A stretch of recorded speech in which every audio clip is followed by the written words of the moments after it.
이라고 하는 단어는 굉장히 여러 가지 의미를 가지고 있어요. 그러니까 지혜, 격언, 비유, 수수께끼. 삼손이 그 결혼식 할 때 수수께끼 내잖아요. 그것도 마샬이에요. 그러니까 마샬은 굉장히 스펙트럼이 넓은 그런 단어예요. 그래서 이 잠언을 연구하는 데 있어서는 우리가 조금 시편도 좀 그런 점이 있었지만 욥기 성문서가 전반적으로 그래요. 모세오경이나 역사서, 선지서 다루는 거하고는 조금 차이가 많이 납니다. 왜냐하면 전에도 말씀드렸지만 모세오경, 선지서, 역사서 이런 기록들은 사실상 방향이 하나님으로부터 인간에게 내려오는 하향적인, 그러니까 우리가 그냥 별로 거침없이 꺼리낌 없이 이건 하나님의 말씀이야 라고 말할 수 있는 하나님이 주시는 내려오는 것에 반해서 이 성문서는 사람 쪽에서 하나님께 올라가는, 잠언이 하나님이 주신 말씀이 아니잖아요. 여기 솔로몬도 있고 뭐 다른 경우들도 있지만 이거는 이제 서론할 때 제가 말씀을 드렸던 거예요. 어떤 경험적이고, 그렇죠? 그런 것들을 집대성에서 요약을 한 건데, 그러니까 사람이 이렇게 보니까 저렇게 생긴 사람 앞에서는 까불까불하다가 맞는구나, 잠전이 있어야 되겠구나. 이게 어떻게 하나님의 말씀일 수 있냐는 거죠. 왕 앞에 있을 때는 막 음식 먹는 거 그런 것도 조심해야 된다, 이런 내용 나오죠. 그게 하나님 말씀입니다. 하나님이 우리에게 너희들 통치자 앞에 있을 때는 먹는 것도 조심해, 이렇게 하나님이 우리에게 말씀해 주시는 건가요? 그건 아니거든요. 잠언 기자들이 얘기하는 거거든요. 근데 우리는 그것도 하나님의 말씀이라고 그러잖아요. 잠언이 사람들의 어떤 경험이나 이런 것들을 모아놓은 글이라고 해서 잠언은 사람의 말이야, 하나님 말씀이 아니야, 그러진 않는다고요. 문제는 그게 어떻게 하나님 말씀일 수 있느냐, 그리고 그것이 하나님의 말씀이라고 할 때 잠언에 나오는 그 내용들 가운데 어떤 것들은 반박의 여지가 없어요. 오경이나 이런 것들처럼. 그러니까 예를 들어서 살인하지 말라 이렇게 했으면 살 수도 있지 않아? 이건 아니에요. 그냥 살인하지 말라면 그냥 살인하면 안 되는 거예요. 근데 잠언이나 이런 데 나오는 내용들 가운데는 그렇지 않은 것들이 너무나 많아요. 잠언 안에도 이제 총신대는 그 김희석 교수, 이제 젊은 교수인데 저보다 어리긴 한데, 김희석 교수라고 하는 분이 잠언 전공자예요. 그래서 잠언 전공했고 왔는데, 그분이 이제 잠언 얘기, 저도 이제 처음 왔을 때 강의를 들었는데, 대표적으로 지적을 많이 하는 게 뭐냐면, 어리석은 자의 어리석음을 따라 대답하지 마라. 그가 너를 미워하고 심지어 너를 해칠 수도 있다. 저 사람은 말해봐야 통하지 않는 사람이에요. 근데 그러면 안 돼, 이렇게 얘기하면 오히려 그 사람이 너 뭔데 나한테 그래 하고 와서 때릴 수 있어요. 그러니까 어리석은 자를 대할 때는 그냥 괜히 그렇게 말하고 공변 당하지 말고 그냥 가만히 있어 라고 하는 말씀이 나오고, 그 다음 절에는 어리석은 자의 어리석음을 따라 대답하라, 이렇게 나와요. 반대 내용이 한 절 차이로 앞에서는 대답하지 마, 상대하지 마 그래놓고 뒤에는 상대해, 이렇게 나와요. 그럼 이런 말씀을 우리가 어떻게 해석해야 되냐? 어느 게 하나님의 말씀이에요? 어느 게 하나님의 말이에요?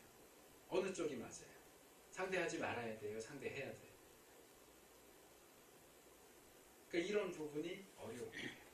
근데 이제 우리는 일반적으로 잠언도 하나님의 말씀이니까, 잠언은 또 31장으로 되어 있기 때문에, 저도 이제 예전에 참 열심히 했지만 그냥 날짜에 맞춰서 오늘 며칠이죠? 7일. 10일? 7일. 7일이면 잠언 7장, 그죠? 내일은 8장 해갖고 날짜에 맞춰서 이렇게 읽고, 어떤 그때 그 한 장 안에 많은 내용이 들어가 있잖아요. 잠언은 이렇게 모아져 있는 건지 이야기가 쭉 이렇게 스토리가 흐르는 거 아닙니까? 이제 그때 나의 상황이나 나의 기분이나 이런 거에 따라서 이제 눈에 띄는 구절, 아 오늘 나한테 주시는 말씀, 오늘은 내가 사람을 좀 조심해야 되겠구나, 오늘은 내가 좀 말을 조심해야 되겠구나,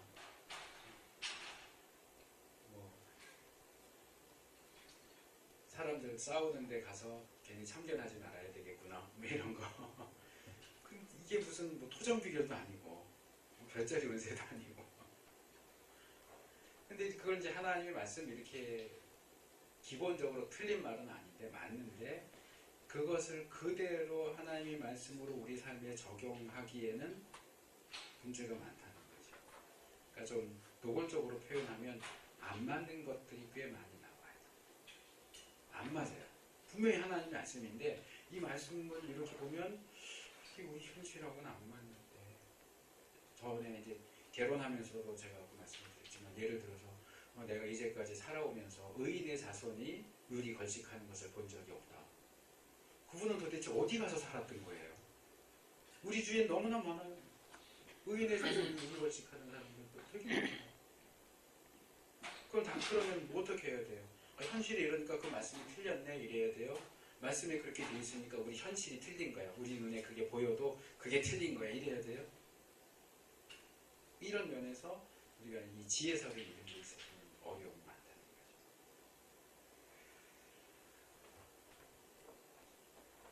그래서 이제 그 부분은 뒤에 가서 말씀을 드리고, 일단 여기 우리 그 강의 안에 있는 내용들 위주로 좀 말씀을 좀 드리겠습니다. 자, 잠언의 목적이 뭐냐? 그것을 읽는 사람으로 하여금 실제적인 지혜, 통찰력, 훈련, 분별력을 얻게 하려는 의도를 가졌다. 그래서 이 교훈들은 사람이 하나님을 의지하며 행할 때 아름다움과 의로움이 어리석음과 사악함을 대체하도록 하기 위해 생활 모든 전반에서 수안이라고 표현을 썼는데, 기술이죠, 기술. 기술을 개발할 것을 강조한다.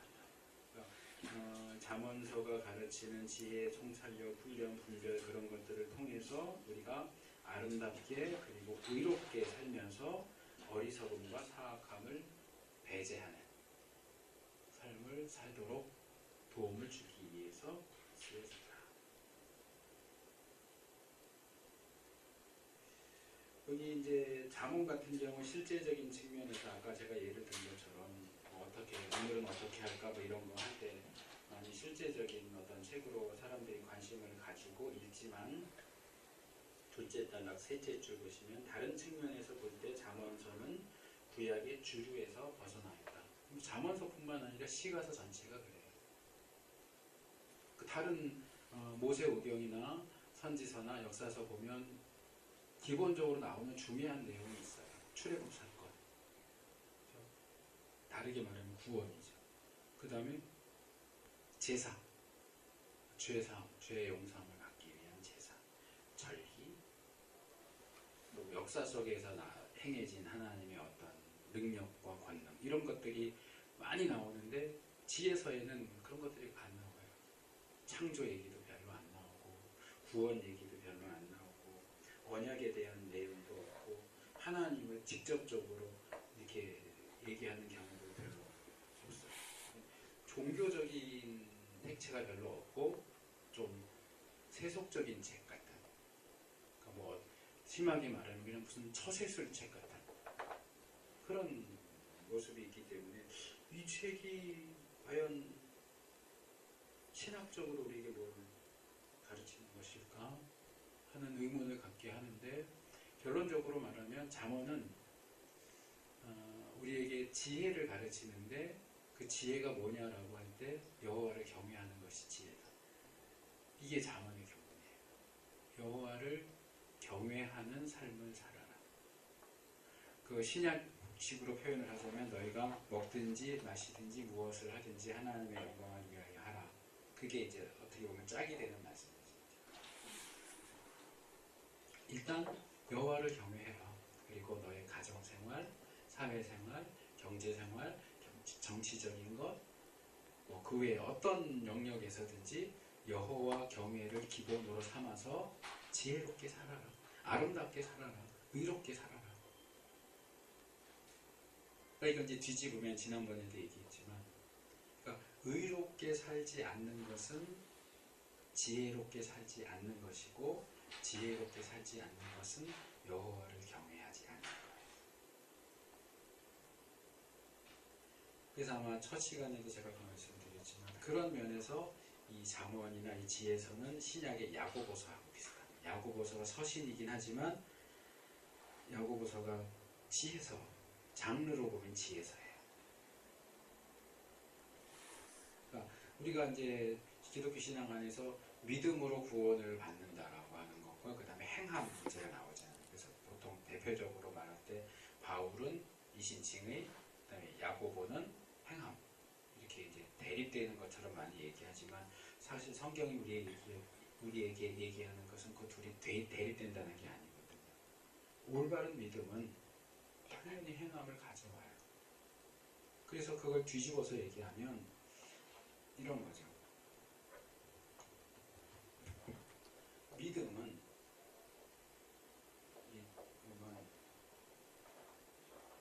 우리에게 구원을 주는데 구원이 그냥 죽으면 천국 간다가 아니고 이 천상적인 어떤 또 미래적인 구원만 있는 게 아니라 지상적인 측면에서 구원받은 자다운 행함으로 연결된다는 거예요. 그래서 이제 우리가 구원의 확신이라고 할 때 전에 제가 말씀드렸는데 기억하실지 모르겠어요. 세 가지 측면을 우리가 생각을 해야 돼요. 근데 그 보통 교회 안에서는 한 가지만 얘기를 하는데 그러면 치우치기 때문에 좋지 않아요. 첫 번째, 우리가 구원의 확신을 얘기할 때 구원을 결론으로 하는 원인을 추적해가는 거예요. 너 구원 받았냐는 너 믿었냐? 믿음은 구원 받으니까. 믿음이라는 원인이 너에게 있다면 구원이라는 결과도 너에게 올 거야. 그래서 구원 받았습니까? 할 때 가장 쉬운, 가장 간편하고 객관적이고 논리적인 건 이거예요. 믿음이 있느냐, 믿느냐. 너 예수 믿으면 구원 받았어. 근데 이게 전부가 아니란 말이에요. 이건 아주 이제 객관적이고 논리적인 건데 전혀 객관적이지 않은 주관적이고 논리적으로 할 수 없는 것이 또 하나 있어요. 로마서 8장에 나오는 성령님이에요. 성령이 우리 영과 더불어 우리가 하나님의 자녀인 것을 증거하는 성령님의 내적 증거. 근데 이거는 성령님이 내 영혼에게, 나에게 너는 하나님의 자녀야 라는 확신을 주세요. 너 구원 받았어? 예. 너가 구원 받은 게 어떻게 알아? 설명해봐. 설명할 수가 없어요. 그냥 나 구원 받았어요. 난 구원 받은 확신이 있어요. 그 확신을 성령님이 주시는데 성령님이 주시는 그 확신은 객관적으로 설명할 수가 없어요. 논리적으로 설명할 수가 없어요. 근데 확신해요. 죽어도. 죽인다 그래도 나는 예수 믿고 구원 받았어. 근데 이것은 아까 말한 것처럼 객관적이지도 않고 논리적이지도 않으니까 그러면 그냥 어떤 사람이 와가지고 정말 예수님을 믿지도 않는데 나 예수님 믿는다고 구원받는다고 우기면 뭘 가지고 반박을 하겠어요? 어디선가 주워 듣고 와가지고 성령님이 나 구원받았다고 얘기해줬다고 그러면 어떻게 반박하겠어요? 근데 믿어서 구원받은 사람에게는 성령님의 내적인 확신이 따라오게 돼 있어요. 근데 이건 주관적인 거예요. 객관적이지 않아요. 논리적이지 않아요. 설명이 불가능해요. 그런데 이 믿음 때문에 죽을 수 있어요. 순교할 수 있어요. 그 다음에 세 번째가 이게 두 번째고 성령님이 주신 확신이 세 번째고 두 번째고 세 번째가 이거예요. 이것은 결과를 가지고 원인을 묻는 거예요. 자, 이 경우 구원이 결과라고 할 때는 믿음이 원인이 돼요. 그러니까 너에게 구원이라는 결과가 있느냐라고 물어서 그러면 너는 구원을 가져오는 믿음이 너에게 있냐? 원인이 너한테 있냐? 믿음이라는 원인이 너에게 있다면 구원이라는 결과가 있어. 라고 하는 건데 이건 거꾸로예요. 너에게 행함이 있느냐? 너가 정말로 구원받았다면 당연히 행함이 있어야 돼. 너에게 행함이 없다면 구원받았다고 말할 수 없어. 이거예요. 요한일서나 야고보서에 나오는 게 이거예요. 요한일서에 나오는 형제 사랑. 눈으로 보는 바 형제를 사랑하지 않는 자가 어떻게 눈으로 볼 수 없는 하나님을 사랑한다고 하는 거예요. 그건 거짓말하는 거죠. 우리가 우리 형제를 사랑함으로써 사망에서 생명으로 옮겼다. 형제를 사랑하지 않는 자는 그 속에 생명이 없는 거예요. 형제를 사랑하지 않는 사람은 구원받지 않은 사람이에요. 이 사람이 구원이라고 하는 원인을 가지고 있다면 행함이라고 하는 결과가 따라와야 돼요. 행함이라는 결과가 그 사람의 삶에서 보이지 않는다면 아무리 나 예수 믿는데 라고 얘기를 해도 구원받은 것을 확신할 수 없다는 거예요. 그래서 이 세 가지가 믿음과 성령님의 주시는 확신과 우리의 행함이 세 개가 같이 가야 돼요. 근데 이 중에서 이 두 개를 빼버리고 이것만 자꾸 얘기하니까 한국 교회가 오늘날처럼 요모양오고 된 거예요. 행함은 없어. 근데 믿는데 자기 구원받았대. 근데 믿는다고 하는 사람들의 삶을 보면 안 믿는 사람보다 더 못됐네. 그러니까 안 믿는 사람들이 교회를 보고 욕하고 개독교라고 그러는 거예요. 그들이 볼 때 얼마나 웃기겠어요. 행함의 수준을 보면 안 믿는 사람보다 더 못한 사람이 단순히 예수 믿습니다라고 고백했다고 해서 자기들은 구원받고 자기들이 더 나은 사람인 것처럼 하고 잘난 체하고 니들은 지옥 갈 거고 나는 천국 갈 거라고 그러는데 삶을 보면 완전히 개판인데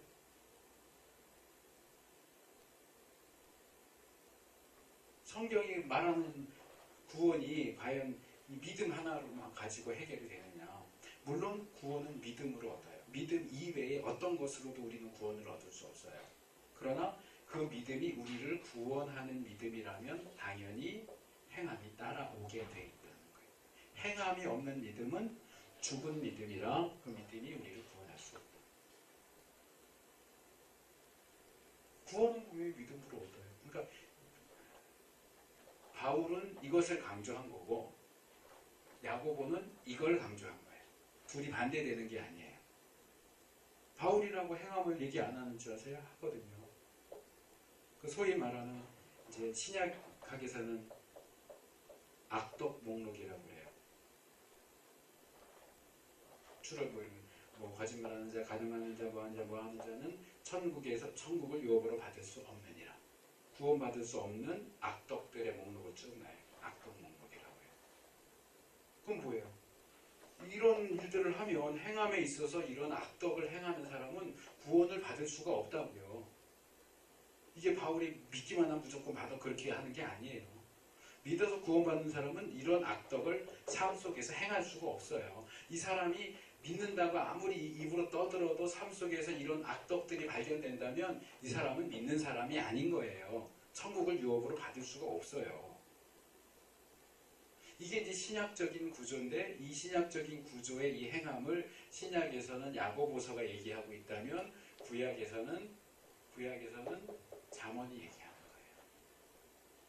그러니까 야고보서는 이건 이제 행함 이렇게 얘기한다면 잠언에서는 지혜 이렇게 얘기하는 거고 이 지혜는 뭐라고요? 여호와 경외라고요. 그러니까 이 여호와의 경외는 말하자면 믿음하고 같은 거예요.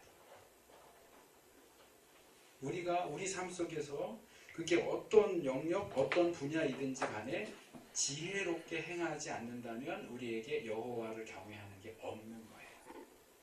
이건 단순히 머리가 좋으냐 나쁘냐 그 얘기가 아니에요. 기억력이 좋다 그런 게 아니에요. 순발력이 좋다 이런 게 아니에요. 여호와를 경외하는 것이 지혜의 근원이에요. 근본이에요. 그래서 우리 안에 여호와를 경외하는 마음이 있다면 말도 함부로 할 수 없고 행동도 함부로 할 수가 없는 거예요. 거기에 있어서 잠언은 지침을 제시하는 거예요. 실제적인 이해죠. 근데 그 이해가 항상 맞는 건 아니에요. 왜냐하면 이건 하나님이 위해서 이렇게 주신 말씀이 아니고 인간이 그걸 기준으로 해서 살면서 본 그런 내용들을 요약한 거니까.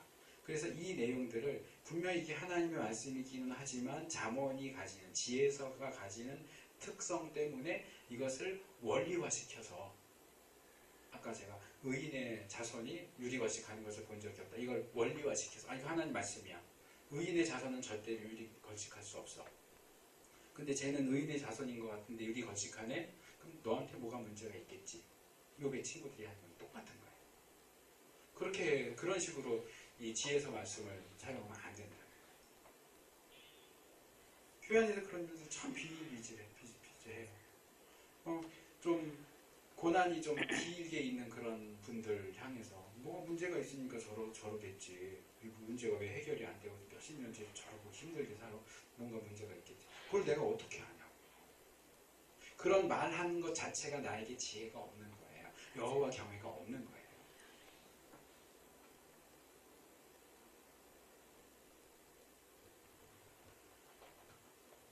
그래서 여기 이제 사실은 이게 제일 중요해요. 지금 말씀드린 이 부분, 지혜와 여호와의 경외의 관계. 이것만 알면 일단 잠언을 올바로 읽을 수 있는 기본이 갖추어졌다라고 말할 수 있어요. 이제 다른 부분도 좀 봐야 되니까 저작권. 우리가 이제 보통 잠언서는 그냥 솔로몬하고 연결을 시키지만 실제로 들어가면 솔로몬만이 아니라 뭐 지혜자가 쓴 것도 있고 아굴이 쓴 것도 있고 루무엘 왕, 이건 사실 이제 루무엘 왕의 어머니죠. 어머니가 쓴 그런 것들.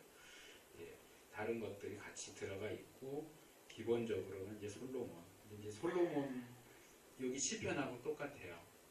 그러니까 시편에 보면 제가 전에 설명했는데 레 다비드라고 하는 히브리어. 그러니까 레가 다윗이 쓴 거냐, 다윗에게 바친 거냐, 다윗에 대한 내용이냐, 이게 여러 가지로 되거든요. 근데 이제 이스라엘의 노래하는 자, 노래 잘하는 자, 그러면 다윗 그렇잖아요. 말하자면 국민 가수 이렇게 하면 누구 이렇게 하는 것처럼. 그러니까 노래 쪽은 다윗이 대표고 지혜 그러면 대표가 솔로몬이에요. 그러니까 솔로몬의 잠언이라 이렇게 하지만 이게 다 솔로몬이 쓴 건 아니고 솔로몬을 대표로 제시하는 거죠.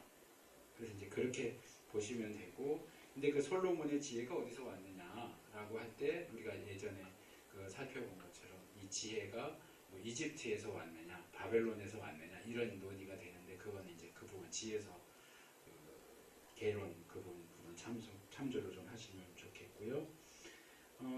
일단 기본적으로 솔로몬의 잠언들이 모여져 있고 모았고 그 다음에 거기에 이제 다른 지혜 문헌들이 덧붙여진 것 같고요. 시간이 흐르면서. 그래서 잠언 여기 보시면 히스기야의 신하들에 대한 언급이 나와요. 잠언 25장 1절에 보면 히스기야의 신하들이 여기까지 모았다. 이렇게 얘기를 하죠. 그러니까 이제 솔로몬 이후로 쭉 내용들이 이제 쌓여가다가 아마 히스기야 왕 때 한번 정리가 된 것 같아요. 한번 정리를 하고 그 다음엔 누가 했는지 모르겠는데 또 이제 다른 내용들이 들어가면서 현재와 같은 잠언의 형태로 만들어진 것 같아요. 그래서 연대를 놓고 얘기할 때 우리가 단순히 그냥 솔로몬이 저자야 그러면 솔로몬 저자, 솔로몬 시대를 연대로 볼 수 있겠지만 이 잠언 안에는 솔로몬의 이야기만 있는 게 아니고 다른 사람들의 이야기들이 많이 나오기 때문에 이것도 시편처럼 오랜 기간에 걸쳐서 쓰여졌을 것이다. 솔로몬 시대와 히스기야의 신하들의 편집된 내용 그리고 그 이후에 또 다른 내용들도 아마 덧붙여지지 않았겠느냐. 근데 정확한 연대는 우리가 알 수가 없어요.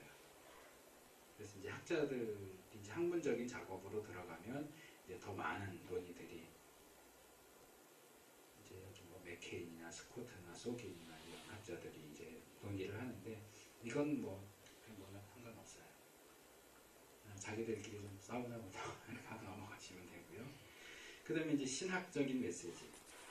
그러니까 잠언을 신학적으로 읽는 것은 한편으로는 굉장히 어렵고 한편으로는 굉장히 중요한 일이에요.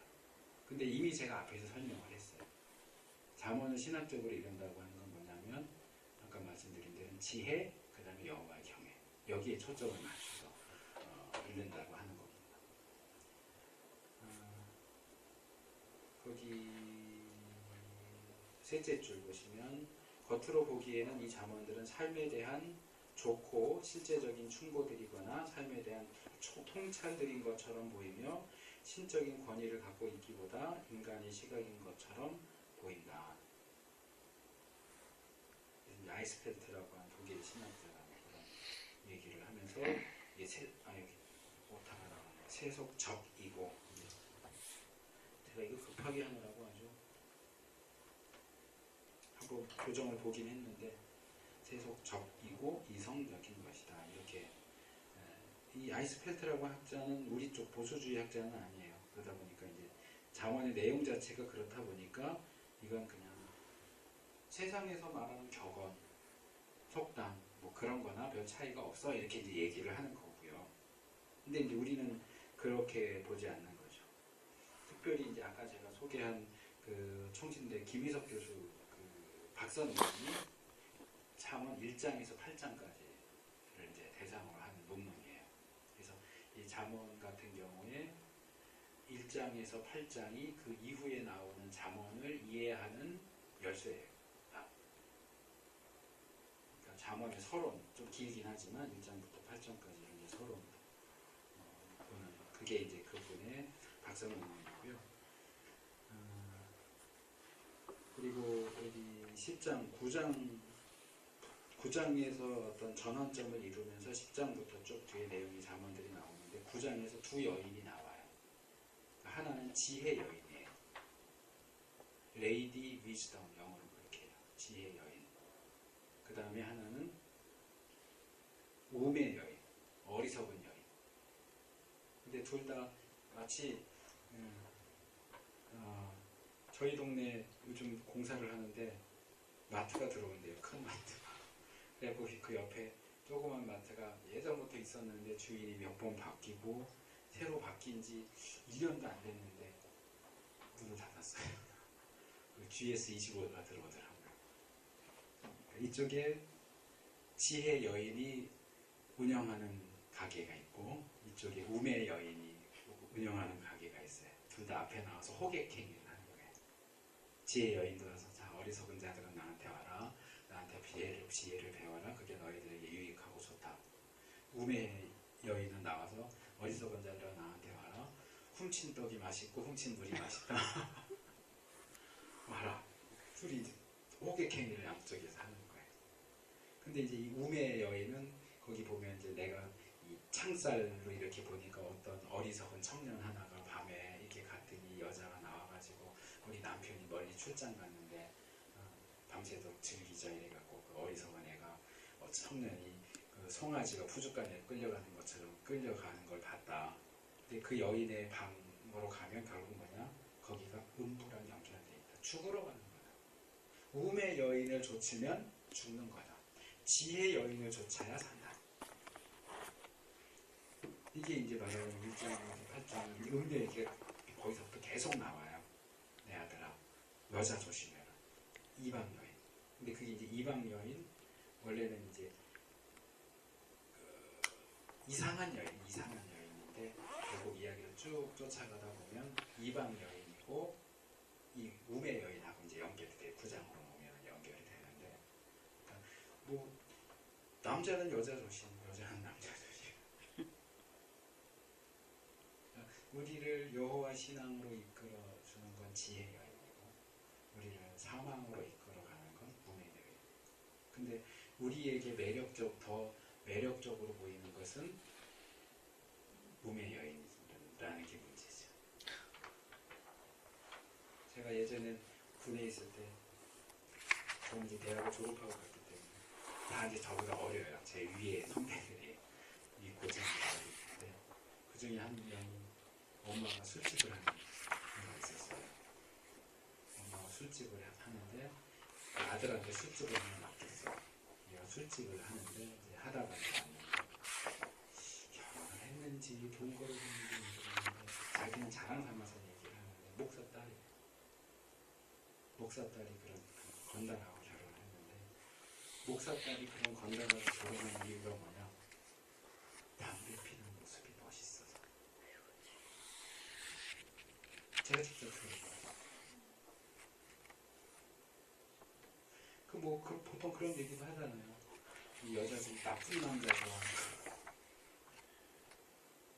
남자들도 이렇게 순하고 착하고 이런 거보다 뭔가 좀 소위 말하는 판무파탈 제가 싫어하는 건 아니지만 그냥 떠올라서 이효리 같은 여자 그냥 순하게 이런 여자 말고 요리같이 뭔가 좀 뭐 요염하고 섹시하고 그런 여자가 와서 이렇게 딱 옆에 팔짱 끼고서 유혹하면 안 넘어갈 남자가 몇이나 있을까요? 그러니까 어떻게 보면 악이 더 매력적인 거예요.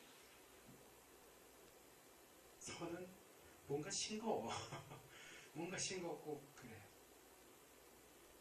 이제 안 믿는 사람들이 그냥 막 하는 얘기지만 뭐까지 있고 지옥 가지 뭐 천국 가면 맨날 뭐 이거나 띵가띵가 하고 힘옷 질질 끌리면 힘옷 입고 왔다 갔다 뭐 재미 하나도 없고 지옥 가야 좀 재미있을 텐데 지옥 가지 뭐 그런 얘기가 있어요. 하나님이 어떤 사람에게 기회를 줄 때요. 너 천국 갈래 지옥 갈래? 하나님 한번 먼저 가보고 정할게요. 그럼 가봐라. 천국도 가서 보고 지옥도 가서 이렇게 봤는데 야 그래 또 어디를 갈래? 이랬더니 천국은 좀 지루할 것 같고 지옥도 가서 보니까 뭐 그렇게 나쁘지 않던데요. 그래서 지옥을 선택을 해서 지옥을 갔더니 자기가 봤던 지옥하고 다르더래요. 자기가 봤던 지옥은 괜찮아 보였는데 직접 갔더니 이게 지옥이 자기가 아까 봤던 그 지옥이 아니고 왜 다르냐? 거긴 모델하우스였다고. 지옥 모델하우스였다고. 그런 이제 우스갯소리가 있는데 우리는 구원받은 사람도 제가 이제 그런 얘기 종종 하잖아요. 믿는 사람도 가만 놔두면 선으로 치우치는 게 아니라 악으로 치우쳐요. 왜냐하면 우리의 구원이 아직 완성되지 않았기 때문에 우리의 영은 악에 더 익숙해요. 찌들어 중독돼 있는 거예요. 악에 중독돼 있는 거예요. 그러니까 가만 정신 차리고 막 기도하고 막 그러면 이게 하나님 뜻을 따라가려고 이렇게 하지만 그냥 넉넉고 하고 있으면 나도 모르게 덜 가 있는 거예요. 또 그 김유신 장군 말 탄 얘기 아시죠? 청관녀 말이 그냥 가니까 못 베어 주겠다고 그러는데 말이 무슨 잘못이야. 지가 맨날 그렇게 가라고 해놓고. 그러니까 우리도 넉넉히 있으면 어느 사이에 거기 가 있는 거예요. 그러니까 더 끌려요. 그러니까 그 우매 여인이 말하는 것처럼 훔친 떡이 더 맛있어. 돈 주고 산 떡보다 훔친 떡이 더 맛있어 보이고 돈 주고 산 물보다 훔친 물이 더 달게 느껴져.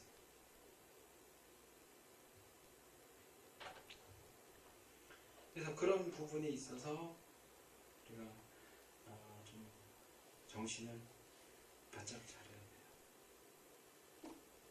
아주 뭐라 그럴까 선명한 비유죠. 너 지혜 여인을 선택할 거야? 우매 여인을 선택할 거야? 이제 아들아 했기 때문에 그렇게 나오는 거예요. 이제 그 사람이 남자의 아들이에요. 그러니까 너가 지혜 여인을 선택할래? 우매 여인을 선택할 때 이렇게 나오지만 딸아 이랬으면 어떻게 되죠? 지혜 남자 지혜 남자를 선택할지 착한 남자를 선택할지 나쁜 남자를 선택할지 이렇게 해라 이럴 거고 그래서 잠언 끝에 가면 뭐가 나와요? 현숙한 여인. 그러니까 남자는 지혜 여인, 현숙한 여인을 선택해야 하고 그럼 여자는 뭐냐? 여자도 지혜 남자를 선택해야 할 뿐만 아니라 자기가 지혜 여인, 현숙한 여인이 될 수 있고 되도록 노력해야 돼요. 남자도 지혜로운 남자가 되고자 해야 되고 여자도 지혜로운 여자가 되고자 해야 되고 그러려면 다시 돌아오는 거죠. 뭘 해야 되냐? 여호와를 경외해라. 그러니까 이 경외라고 하는 말이 이제 이래 여호와 이래할 때 그 이래 말고 야레인데 이 야레는 원래 fear예요. fear. 두려워한다. 그걸 이제 우리가 경외 이렇게 번역을 했는데 그 번역은 사실 마음에 안 드는 번역이에요. 여호와에 대한 두려움이에요. 그리고 히브리어에는 종교라고 하는 단어가 없어요. 종교에 해당되는 단어가 없고요. 그래서 구약 시대에서는 이 야레가 종교를 대신하는 용어로 사용된 거예요. 그러니까 여호와를 두려워하는 것이 여호와를 믿는 거예요. 여호와 신앙을 갖는다는 얘기는 여호와를 두려워하는 거예요. 그래서 이제 신약으로 오면 자꾸 이제 사랑의 하나님, 사랑의 아버지, 사랑 이러다 보니까 자꾸 이제 하나님을 사랑의 하나님 이렇게 하고 실제로 이제 교회 역사 속에서도 그러다 보니까 신약의 하나님, 예수님의 아버지 하나님은 사랑의 하나님이고 구약에 나오는 여호와는 잔인한 신, 다른 신인 것처럼 이렇게 말시온이라든가 이런 사람들이 그렇게 하지만 다른 분이 아니거든요. 같은 분이거든요. 근데 우리는 너무 하나님의 사랑 쪽에 치우치다 보니까 하나님을 두려워할 분이라고 하는 걸 자꾸 놓치는 거예요. 자꾸 수염을 뽑으려고 그러는 거예요. 그래도 다 이해하고 허허허 하고 웃어봐 주실 거라고 착각하는 거죠. 근데 하나님 지금 벼르고 계세요. 구약시대는 마음에 안 들면 당장 땅땅 벼락치고 천둥 쳐서 심판하고 물 해갖고 죽이고 했는데 그 이후로는 하나님 참으세요. 참고 또 참다가 마지막에 한 번에 심판하실 거예요. 뭐 그런 구절들은 성경에 많이 나오잖아요. 그래서 이 시대에 필요한 것은 물론 하나님의 사랑도 우리가 알아야 되고 정말 감사하고 좋은 것이긴 한데 사실 이 시대에는 하나님은 사랑이십니다 이거보다는 하나님을 두려워할 줄 알아야 됩니다. 이 메시지가 더 필요하다고 생각해요. 제가 여기 믿음, 행함 이런 거 얘기했지만 이 구도도 결국 어디서 나오느냐 하면 신약의 시중에서 사랑의 하나님만 자꾸 강조하다 보니까 이게 없어도 이걸로 충분하다고 생각하는 거예요. 이게 없어도 사랑의 하나님이니까 예수 믿은 우리를 어떻게 못할 거라고 생각하는 거예요. 아니요, 그렇지 않아요. 뭐 여기 더 다른 신학적인 이제 논의가 되어야 하긴 하겠지만 하나님 두려우신 분이에요. 하나님 사랑의 하나님이시지만 공의로운 하나님이세요. 거룩하신 하나님이에요. 악을 참아보지 못하시는 분이에요. 죄를 용서하시지만 반드시 벌해야 할 자는 용서하시지 않는 분이에요. 그 하나님의 사랑을 강조하다 보니까 어떤 사람들은 결국 사탄도 구원받을 거라고 얘기하고 지옥 하나님 결국 다 없앨 거라고 얘기하고 사랑의 하나님이 어떻게 지옥을 만들어 결국 다 구원받을 거야 이렇게 얘기하는데 아니요, 성경이 말하는 하나님 그렇지 않아요.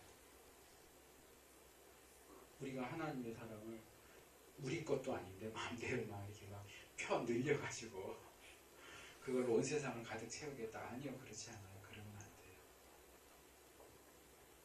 하나님, 그래서 십자가가 중요한 거예요. 십자가는 하나님의 사랑과 하나님의 공의가 만나는 것이에요. 사랑이 하나님이면 사랑하니까 그냥 구원하면 되죠.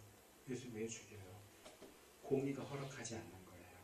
죄의 삭은 사망이라고 하는 하나님의 공의가 허락하지 않기 때문에 누군가는 죽어야 되는 거예요. 근데 사랑하는 애들을 다 죽여버리면 그걸로 끝나는데 그러니까 예수님을 죽이는 거죠. 그래서 공의도 만족시키고 사랑도 만족시키고 그 하나님의 말하는 묘수죠. 묘수, 십자가라고 하는 묘수.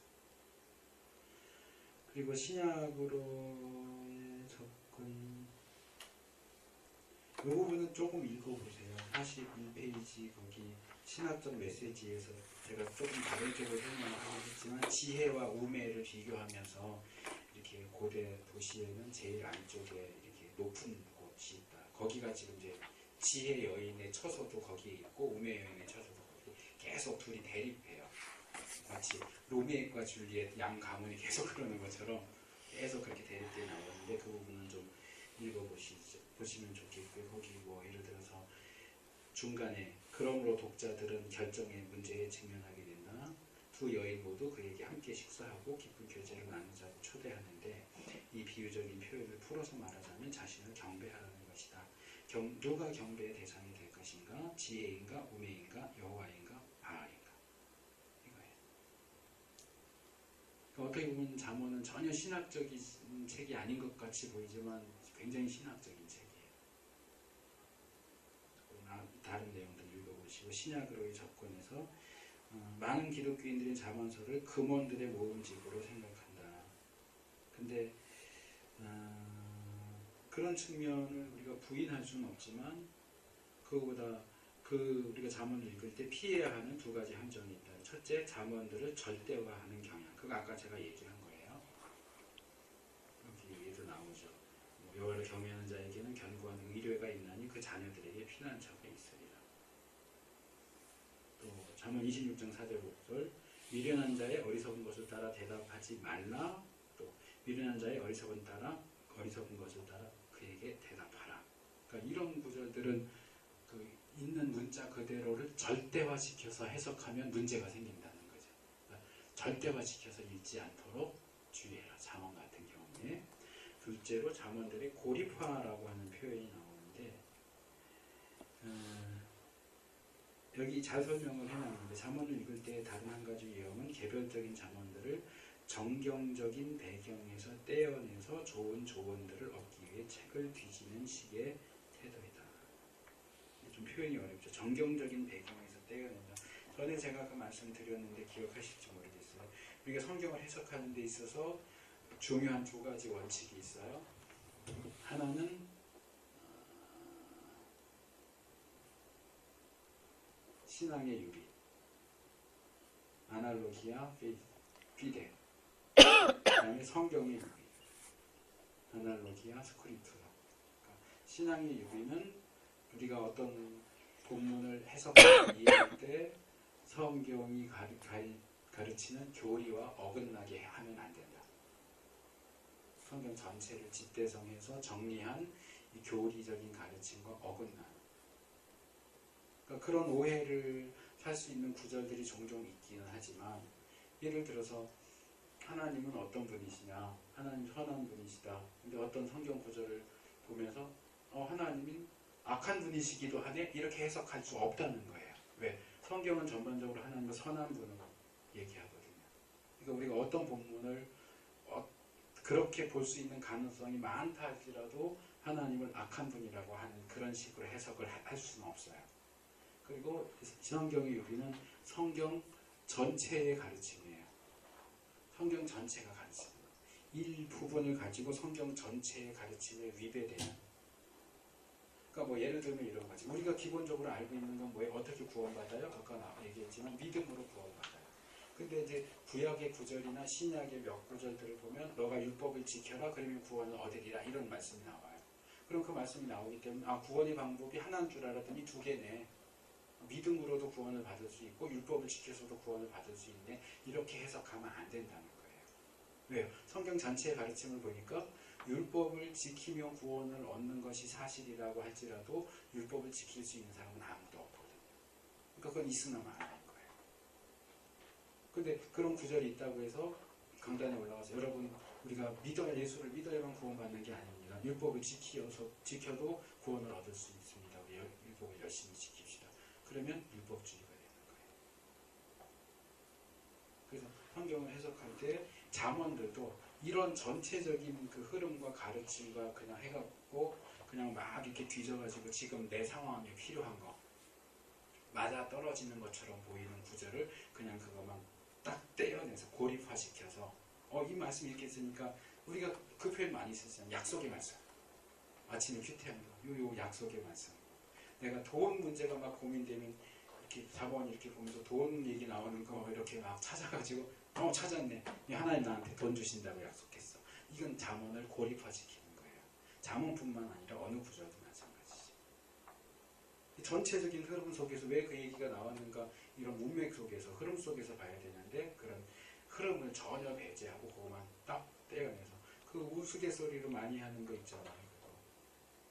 성경을 점쟁이 하듯이 그렇게 해갖고 오늘 나한테 주시는 말씀인가 이렇게 폈더니 유다가 가서 목매어 죽은지 이건 아니야.